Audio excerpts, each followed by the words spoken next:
Good afternoon, everyone. My name is Matt Ross from STI Computer, and thank you for joining our informative program on healthcare compliance avoids HIPAA penalties. We're fortunate today to have Kevin Jordan from the Compliancy Group and Joe Serra from STI Computer Services to bring to light what is the most misunderstood, most volatile, and financially impacting component of HIPAA, and that is the security rule. There are grave consequences for failing to meet the security standards. What's more is that the Office of Civil Rights, governed through Health and Human Services Division, is going to be releasing new requirements for the HIPAA Security Rule beginning now, 2026. These updates are expected to move more closely aligning the stringent obligations faced by hospitals and clinics to all private medical practices, regardless of their size. So a couple quick housekeeping items. Our program is going to run about 30 minutes today. All attendees have been placed on mute, but you can please, and we encourage you to submit questions in the questions icon in the upper screen, and we'll go over those questions at the end of the program. So brief information on today's presenters. Kevin Jordan is the Director of Partnership at Compliancy Group. Kevin has worked in the healthcare technology for over 9 years, supporting providers across all specialties and all sizes of organizations. Joe Serra is the Marketing Manager at STI Computer Services, where he has been helping medical practices optimize their technologies, compliance, and operational efficiencies since 1991.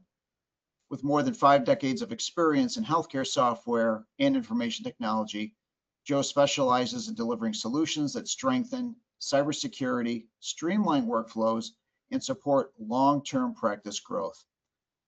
So let's get right to the program as I turn over the program to Joe as he grounds us in today's environment. So Joe, why don't you take us away? Thank you, Matt. Today we're going to get deeply into the proposed changes for HIPAA, as well as the substance use disorder changes that are now being aligned with the HIPAA laws. And before we do that, let's talk a little bit about who STI is and what we do. As Matt mentioned, we've been doing healthcare IT since 1979. I joined the company in 1991, and during 1996, we created the ChartMaker EMR, got into revenue cycle management, and recently in 2024, we divested ourselves from software to focus exclusively on cybersecurity and become a system agnostic vendor, so we're not competing with our healthcare clients from other software systems. STI serves primarily the healthcare industry. So we work with hospitals, ambulatory surgical centers, medical practices, but we also work with ancillary groups that service healthcare as well, including CPA firms, law firms, and insurance agencies that work with physicians. What we do, in a nutshell, is make it difficult for cyber criminals to get into your system. So we're helping to reduce your exposure. One of the most important parts of that is training your staff to not let a cyber criminal into your software system. And it's been proven that most of the cyber attacks that occur were facilitated by someone in the practice letting someone into the software. So I try to use an analogy of a castle in a moat. What you don't want is having just one level of protection. You need the ability that when someone comes into your software, that the software will challenge them to make sure they are who they say they are. And we do that with the combination of strong passwords and multi-function authentication, which is a new requirement for the HIPAA rules that are being released in May of this year. The other thing we do is monitor and respond.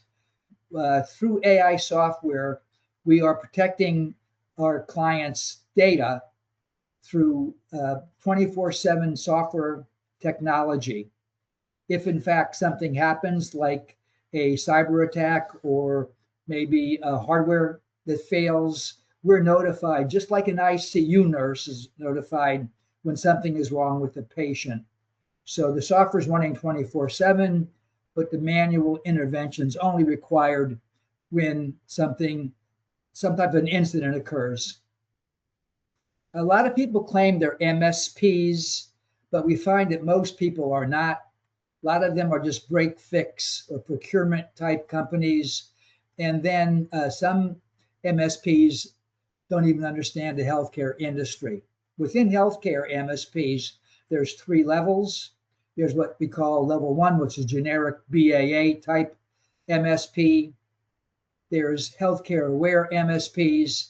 And like STI, there's the highest level, which is CFR Part 2 ready, which means they can maintain HIPAA requirements as well as the Part 2 substance use and abuse part as well. Take a minute to talk about what happens when a practice has a ransomware attack. What's happening in the background and typically going on 24/7 is cyber criminals trying to get into your system. If in fact they do get in, the first thing they're typically going to do is start downloading your patient files. Once they get the information off of your system, they then go back into your system, destroy your backups, then they encrypt your data and send out a ransomware demand to the practice. This happens multiple times during the year. What happens at the medical practice's operations stop. All of a sudden, you have no access to your data. You're locked out. You can't get to your appointment book. You can't get to your schedule. You can't get to your EMR. You can't see lab results. You are completely at the mercy of the cyber criminal. So patient care halts. It's impossible to see a patient without a medical record. You incur revenue loss.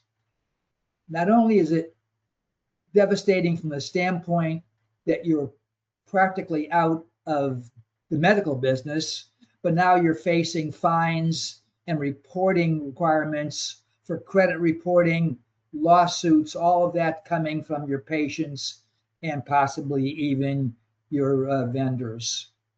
So a malware situation is actually a survival risk problem for a medical practice. That's why you're finding that the government is updating all of the rules for HIPAA to protect yourself. So I'm going to turn this over to Kevin Jordan, who's going to go through the HIPAA requirements with the new updates that are occurring this year. And I'll be back in a little while to talk a little bit about substance abuse. It's all yours, Kevin. Oh, thank you so much, Joe. So when you think, well, actually, let me take a step back. This is the part of the conversation that honestly, a lot of practices haven't really sat with. And truly that's because the HIPAA security rule is getting rewritten and regulatory changes are always just difficult to understand. So, but I want to preface this by saying that it's not simply just being tweaked, it is truly being rewritten. And the version that's coming, which we expect, as Joe mentioned, to finalize any day now in May, it really does change the game in a very specific way. And I'm going to walk you through that over the next few minutes. So before we dig into that though, just some quick context is that the security rule was basically unchanged since 2013. And even before that, the security rule was first developed in 2003.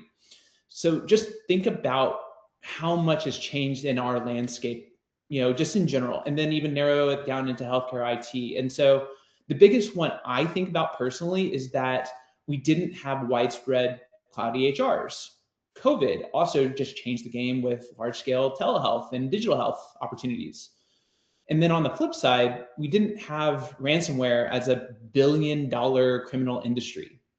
So what essentially happened is that the rule wasn't built for the world we actually live in now. So this rewrite is playing catch up.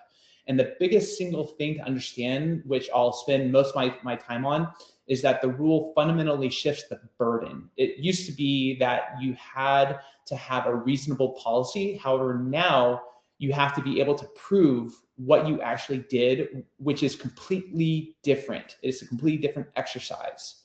And so what that comes down to is proper documentation that encompasses a full program and not just a binder. And you need to be able to show the collection of evidence so that way you can actually prove compliance. So Matt, stay on this slide here. I want to give that quick preamble. So getting into the specific side of things, the industry looks at this in 4 specific buckets. And the new rule is pushing this all practices and business associates alike towards those practices. And I'm going to spend a minute on each because they're going to drive almost everything we talk about today. So the first is the mandatory safeguards. In the old rule, a lot of things were that HHS called quote unquote addressable. And most practices read that word as quote unquote optional because varying sizes of practices, varying resources, varying degrees of knowledge. And it truly wasn't optional, but in practice, that's how it played out. And so now the new rule strips that ambiguity out and the controls are required. And you have to be able to produce evidence that you implemented. And it's not just the policies that says you will, you actually need to, once again, have the evidence to show that. Now, the second is around the security risk assessment. SRA for short is most commonly what it's known for. And it's not a new thing, but the enforcement around it is changing. I have some stats I'm gonna allude to in a second. But an SRA has to be current. And so when I'm talking with clients every day, so many folks think about doing that once a year and that's enough, or some folks even have never done it before, or maybe did it 3 years ago. Practice and how the government actually sees it, which is obviously the most important thing, is you actually have to reflect the real environment and your real vendors and your real workflows and policies that you actually have. Because the auditors I've spoken with say that the #1 finding in HIPAA investigations by far is the lack of current and accurate SRAs.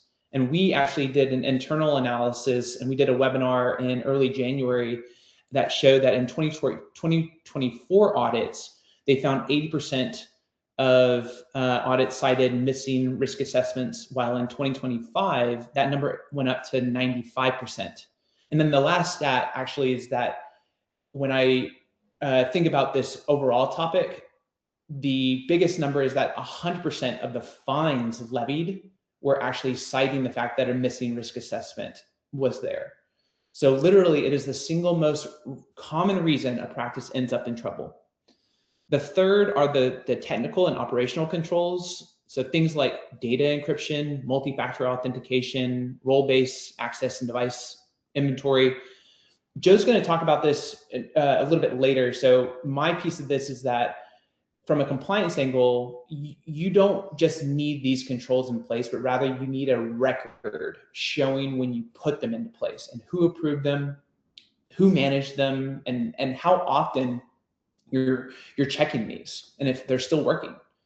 The last is vendor oversight. And quite honestly, this is one that catches a lot of practices flat-footed. And it's somewhat of it's garnering a lot more attention because in 2025, I know I said I was going to throw another stat, I apologize, but in 2025, 75% of breaches came from vendors actually, and they're servicing the covered entities because that enables bad actors for scale. So the aha moment for the OCR is that the covered entities and vendors alike need to get their act together and make sure to vet. So what that looks like is that every business associate you work with, like an EHR vendor, your billing company, IT provider, every single one of them needs to be reviewed thoroughly and regularly. So you need a current BAA agreement, documentation of that review, and that new rule expects you to actually verify that you're maintaining compliance, that they are maintaining compliance on their end, and not just check that box. Matt, if you can go to the next slide, that'd be great. Okay, so really quick here is that the natural question is that why is it now, and why wasn't it something in 2013 or in 2016? Why now? So the big spike in here earlier on is referencing the fact that cloud was essentially adopted. And so the massive spike of breaches, but it wasn't necessarily what you would think of in today's landscape. It was just a lot of mismanagement from the employee perspective. But now, 20 years later, quite honestly, the answer is right here. And the breaches are not just slowing down, and rather they are accelerating because of one area that is forever changing. And those are truly the bad actors that are preying on healthcare organizations. And year over year, every single year, the volume of patient records exposed has gone up, and not just by a little bit, but by a lot. And the healthcare industry has been the most expensive industry for data breaches for 14 years running. So that's really the urgency driving HHS. Matt, next slide, please. So now the response from the federal government is a complete overhaul. And to put this in one number in your head before we move on, the original security rule literally had 0 mentions of the word cybersecurity. So the proposed new rule has 384 of them. And that is not a copy edit. Like, we went down and actually did an analysis of that.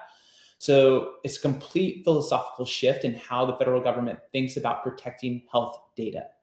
And the old rule was written when the threat was a lost laptop in the airport. And as we know, the new rule is written for the world where ransomware can literally shut down an entire practice in 20 minutes. So it's quite honestly a different threat. And the other numbers I'll point out to you is that this is showing that 710 large data breaches were reported in 2025. And those are just the ones that were reported. There's plenty of incidents that occurred that weren't reported. And so an average cost that are the direct costs are roughly $7.4 million to the healthcare entity. And I'm going to dive into those numbers in just a little bit. Actually, on the next slide. Matt, can you go to the next one? So since these regulatory changes feel abstract until you put the real numbers on them, Matt pulled together some great numbers for us, and I wanted to show those for real dollars and cents. So HIPAA penalties for the kind of violations this rule is targeting start at around $25,000 for minor findings, but they scale up into millions for systemic issues, and those are just the federal penalties. So once again, I mentioned direct dollars. So these are things like, patient notifications, the loss of business while you're recovering, the legal exposure, and not to mention just the credit monitoring that so many folks are having to offer for years afterwards. So the average healthcare breach now runs close to actually $10 million all in, even for a small practice. You're easily looking at 6 figures of damage from a single incident. And so the math on getting ahead of this isn't close. So prevention costs is a tiny fraction of what one bad day can cost. So think of it as like insurance. Matt, can you go to the next page, please? So this slide is why now in numbers. And these aren't ours, these are from HHS and from the breach reporting databases. So 276 million patient records compromised in 2024. And that's a record. So healthcare has been the most expensive industry for breaches for 14 years, as I mentioned earlier. And that's not a coincidence. It's not getting any better. The reason HHS is moving on this isn't because they enjoy making more rules. It's because the federal auditors look at data and concluded that the current enforcement approach wasn't actually moving outcomes. So breaches kept on going up. And so they're rewriting the rule with sharper teeth. Okay, so the 2 dates in mind here is that the final rule is expected around end of May, so right around, and the compliance deadline is expected late in 2026. Okay. Matt, last slide, please. So this is essentially a side-by-side comparison of what was old and what was new. And I'll let you read through these. I know we're shorter on time, so we can happily dive into these. And Joe and Matt do such a great job about what these all look like. But what I want to focus on here is, once again, the difference between what is addressable and what is required. And then one other term, which I don't have in here, and forgive me for missing that, is the word ongoing.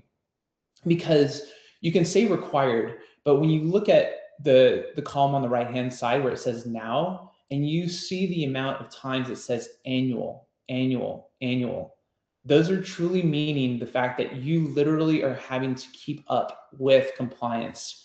It is an ongoing basis, and that is the requirement. So thank you so much for allowing me to speak here, Matt and Joe, and speaking in front of a great audience. I'll pass it over to Joe. Thank you. Let's move on to part 2 of the changes, and that's the changes for behavioral health that involve substance use disorder. The core difference between the HIPAA law and the secondary law for substance use is that the HIPAA is mainly a security rule, where substance use disorder becomes a confidentiality law. So what the government is trying to do with the new updates is basically take these two laws and combine them into one.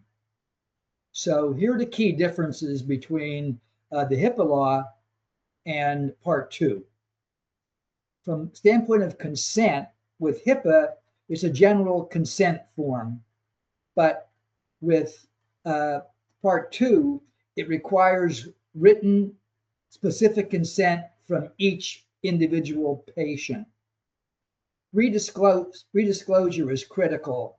One of the things that an MSP has to do is basically maintain your data and make sure that the data is being backed up, as well as being taken care of. And if there's someone having a problem, being able to access that data and help them. That's great with HIPAA, but it's prohibited with part 2. You cannot redisclose SUD data for people. Legal protection becomes very interesting in that with HIPAA, it's really a privacy issue, but with part 2, it becomes an anti-discrimination focus, which is governed by the Office of Civil Rights. Even from a standpoint of law enforcement, if you get a subpoena saying that for whatever reason, the government wants to look at your medical records, that doesn't work with part 2. It's completely restricted, and it requires even more than a subpoena from either you or your MSP to release that information. So the real difference is this: think of it as 2 levels of security. HIPAA, which is security and privacy, but part 2, which really involves a second layer for people that are only people that have substance use records. And as a physician, you must maintain that information at a different level, which puts an added burden on both the physician as well as the MSP that's maintaining your records. So now you have the HIPAA compliancy layer, and below that, a second compliance layer that only applies to substance use disorder patients. And it's up to the physician to maintain that dichotomy, to make sure that they know what type of patient that you're working with. And even to the fact that certain people within your office cannot even see that patient's information, which puts an extra added layer of complexity on the electronic medical record vendors. Okay, so what does this mean to a medical practice, right? What is it that you have to do to be compliant? Well, as Kevin mentioned, the first thing you have to do is you have to have your SRA, you need to have a flexible policy, you need evidence-based security, and you need continuous monitoring.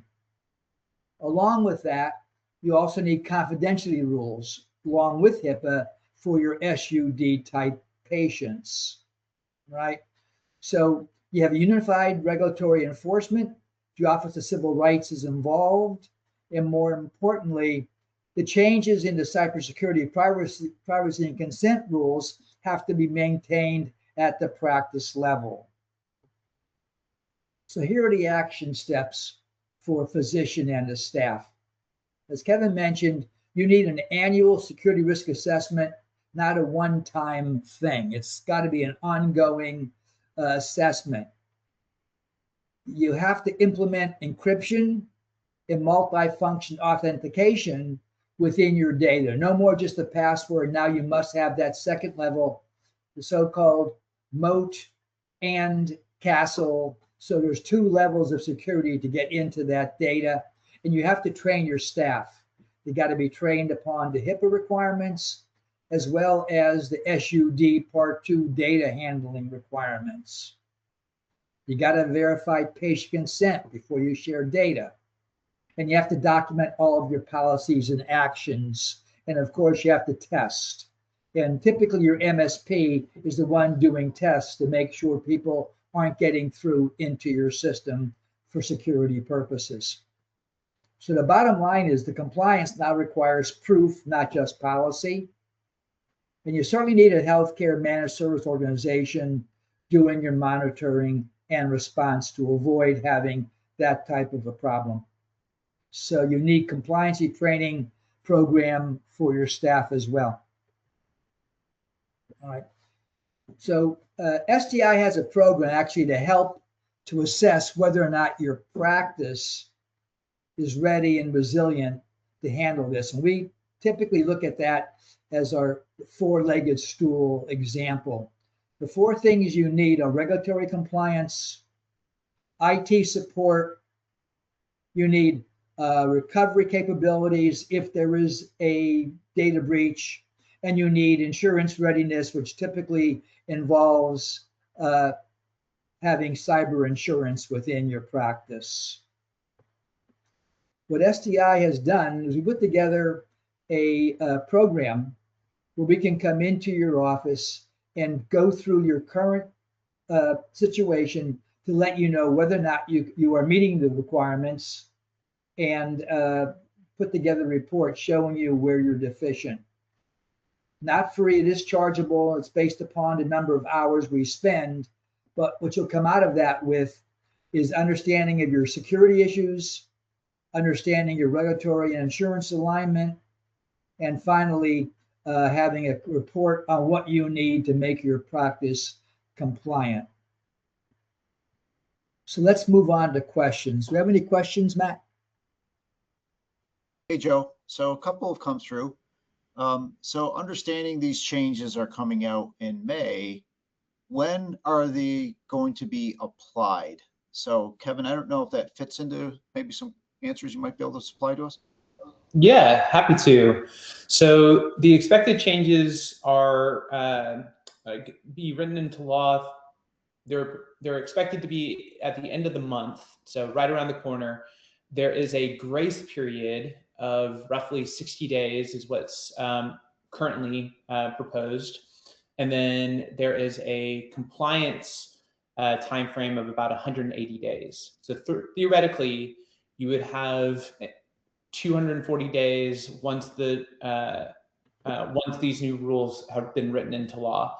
But obviously, that's the time frame of getting it done, and all these pieces take time, right? So you don't want to wait until the very end, like so many times that where that could happen just simply because of business priorities. Okay, I've got another one here. Kevin, this might fall to you.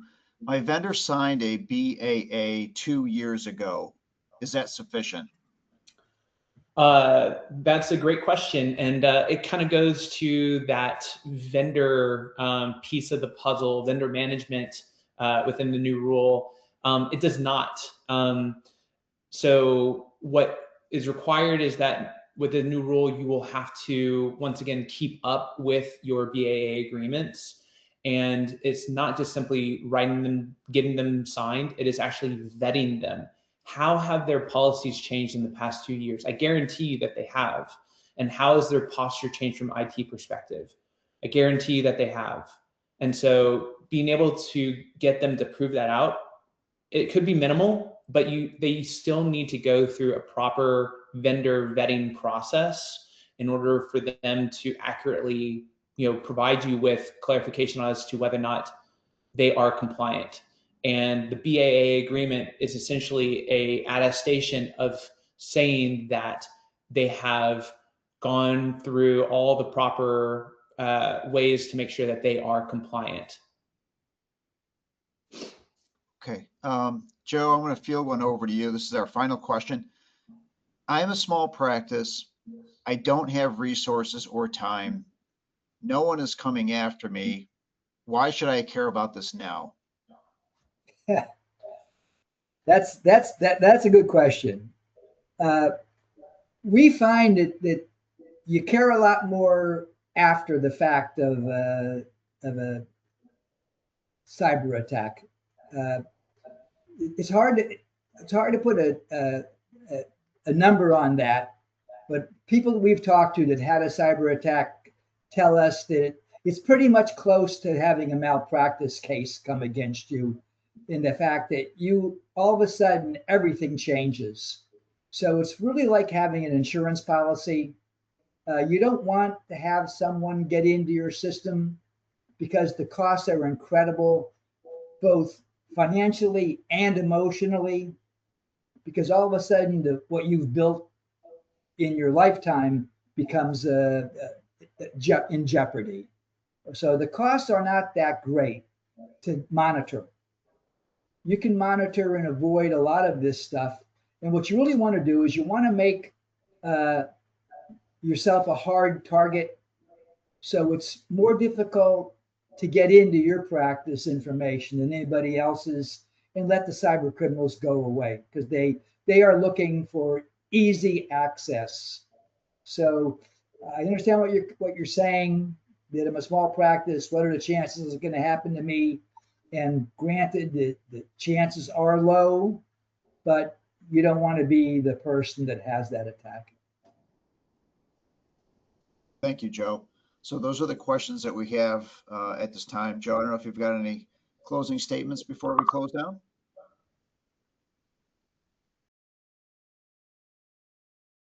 Guess not. Any last questions? I think that's it at the moment. All right. I have on the screen phone numbers, email addresses if you want to contact people. Be glad to talk to you about doing a risk assessment or get you information about the compliancy group and their program for training your staff, as well as information on STI's MSP program. And thank you very much for attending. And Joe, as a reminder to everyone on the call today, you'll each be able to receive a copy of the video and audio, so you can pass that along to any other members that you so choose within the practice, colleagues and so forth. So again, from all of us, thank you, Kevin from the compliancy group, Joe for the program today, and we wish everybody well and have a good day.